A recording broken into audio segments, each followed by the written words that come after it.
Hi friends, welcome back to my channel ಬಾನ್ವೀಸ್ world. ಇದು ನನ್ನ ಮೊದಲನೇ ವ್ಲಾಗ್. ನನ್ನ ಜೀವನದಲ್ಲಿ ನನಗೆ ನೆಮ್ಮದಿ ಸಿಗೋ ಸ್ಥಳ ಅಂತ ಅಂದರೆ ಅದು ನಮ್ಮ ಗುರು ಸಾರ್ವಭೌಮರು ನೆಲೆಸಿರುವ ಮಂತ್ರಾಲಯದಲ್ಲಿ. ರಾಯರ ಸನ್ನಿಧಾನಕ್ಕೆ ಹೋಗೋದೇ ಎಷ್ಟು ಖುಷಿ, ಸಂಭ್ರಮ ಅಲ್ವಾ. ನಾನಂತೂ ರಾಯರು ಯಾವಾಗ ಅನುಮತಿ ಕೊಡ್ತಾರೆ, ಕರೆಸ್ಕೊತಾರೆ ಅಂತ ಕಾಯ್ತಾ ಇರ್ತೀನಿ. ಬೆಳಗ್ಗೆನೇ ಎದ್ದು ತುಂಗಾ ನದಿ ಸ್ನಾನಕ್ಕೆ ಹೋದ್ವಿ. ನನ್ನ ಮಗಳಿಗಂತೂ ನೀರಲ್ಲಿ ಆಟ ಆಡೋದಂದರೆ ತುಂಬಾ ಇಷ್ಟ. ಅವಳಂತೂ ತುಂಬ ಎಂಜಾಯ್ ಮಾಡಿಕೊಂಡು ಸ್ನಾನ ಮಾಡಿದ್ಲು. ಸ್ನಾನ ಎಲ್ಲ ಮುಗಿಸಿ ರಾಯರ ದರ್ಶನಕ್ಕೆ ಅಂತ ಹೊರಟ್ವಿ. ಮೊದಲು ಮಂಚಾಲಮ್ಮ ತಾಯಿ ದರ್ಶನ ಮಾಡಿನೇ ಆಮೇಲೆ ರಾಯರ ದರ್ಶನ ಮಾಡಬೇಕು. ಹಾಗಾಗಿ ತಾಯಿ ದರ್ಶನ ಮಾಡಿಕೊಂಡು ರಾಯರ ಸನ್ನಿಧಾನಕ್ಕೆ ಹೋದ್ವಿ. ಕಲಿಯುಗದ ಕಾಮಧೇನು ಕಲ್ಪವೃಕ್ಷ ನಮ್ಮ ಗುರು ಸಾರ್ವಭೌಮರು. ರಾಯರ ಅನುಗ್ರಹ ಆಶೀರ್ವಾದ ಸದಾ ನಮ್ಮೆಲ್ಲರ ಮೇಲೂ ಇರಲಿ. ರಾಯರ ದರ್ಶನ ಎಲ್ಲ ಮುಗಿಸ್ಕೊಂಡು ವಾಲಂಟಿಯರ್ ಆಗಿ ಸೇವೆ ಮಾಡೋಕ್ಕೆ ನಮಗೆ ಅವಕಾಶ ಸಿಕ್ತು. ಊಟ ಬಡಿಸೋಕ್ಕೆ ಅಂತ ಹೋಗಿದ್ವಿ. ವಾಲಂಟಿಯರ್ ಆಗಿ ಸೇವೆ ಮಾಡಬೇಕು ಅಂತ ಅಂದ್ಕೊಂಡಿರೋರು ಮಂತ್ರಾಲಯಕ್ಕೆ ಹೋದಾಗ ಅಲ್ಲೋಗಿ ವಿಚಾರಿಸಿ ಊಟ ಎಲ್ಲ ಬಡಿಸಿದಾದ್ಮೇಲೆ ಅಲ್ಲೇ ಅನ್ನಪೂರ್ಣೇಶ್ವರಿಯಲ್ಲೇ ಊಟ ಮುಗಿಸಿ ಸ್ವಲ್ಪ ಹೊತ್ತು ರೆಸ್ಟ್ ಮಾಡಿ ಸಂಜೆ ಫ್ರೆಶ್ ಅಪ್ ಆಗಿ ಮತ್ತೆ ಬಂದ್ವಿ ದೇವಸ್ಥಾನ ಹತ್ರ. ರಥೋತ್ಸವ ಎಲ್ಲ ಸ್ಟಾರ್ಟ್ ಆಗಿತ್ತು.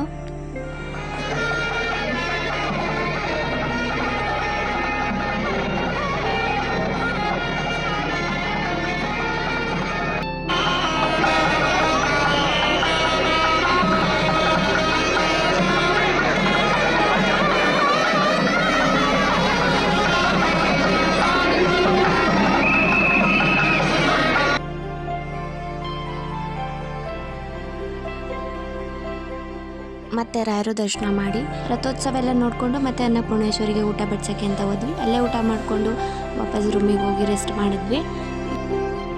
ಬೆಳಗ್ಗೆ ರಾಯರ ದರ್ಶನ ಮಾಡಿಕೊಂಡು ಮಂತ್ರಾಲಯದಲ್ಲಿ ನನಗೆ ಇನ್ನೊಂದು ತುಂಬ ಇಷ್ಟವಾದ ಸ್ಥಳ ಅಂತ ಅಂದರೆ ಅದು ಗೋಶಾಲೆ. ಅಲ್ಲಿಗೆ ಹೋಗಿದ್ವಿ.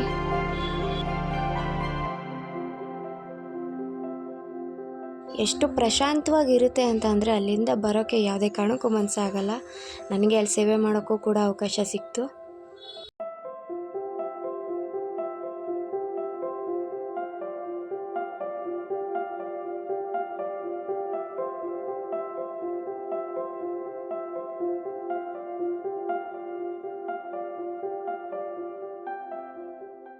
ನಾನಲ್ಲಿ ಆಂಟಿನ ಕೇಳ್ತಾ ಇದ್ದೆ ಯಾವ ಟೈಮಿಗೆ ಬಂದರೆ ಗೋಶಾಲೆಯಲ್ಲಿ ನಾವು ಸೇವೆ ಮಾಡ್ಬೋದು ಅಂತ.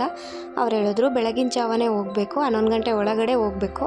ಆವಾಗ ಹೋದರೆ ಮಾತ್ರ ನಮಗೆ ಸೇವೆ ಮಾಡೋಕ್ಕೆ ಅವಕಾಶ ಸಿಗುತ್ತೆ. ಅದು ಬಿಟ್ಟರೆ ಮಧ್ಯಾಹ್ನ 3 ಗಂಟೆ ಮೇಲೆ ಹೋದರೆ ಸೇವೆ ಮಾಡ್ಬೋದು. ಅದು ಬಿಟ್ಟರೆ ಬೇರೆ ಟೈಮಲ್ಲಿ ಹೋದರೆ ಸುಮ್ಮನೆ ನೋಡ್ಕೊಂಡು ಬರಬೇಕು ಅಷ್ಟೇ.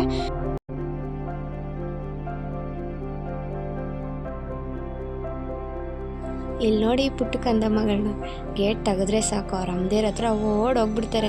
ಅದಕ್ಕೆ ಗೇಟ್ ಓಪನ್ನೇ ಮಾಡಿರಲಿಲ್ಲ.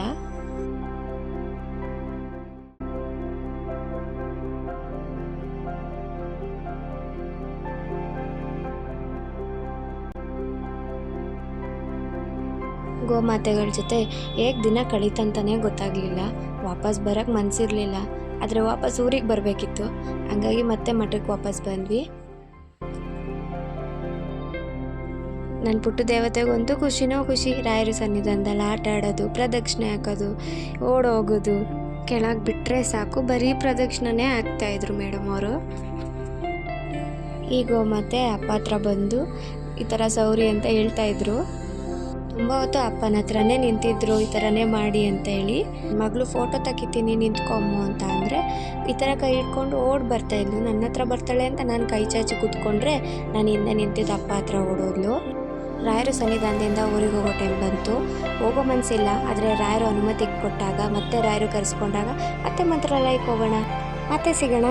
Thank you for watching. Bye.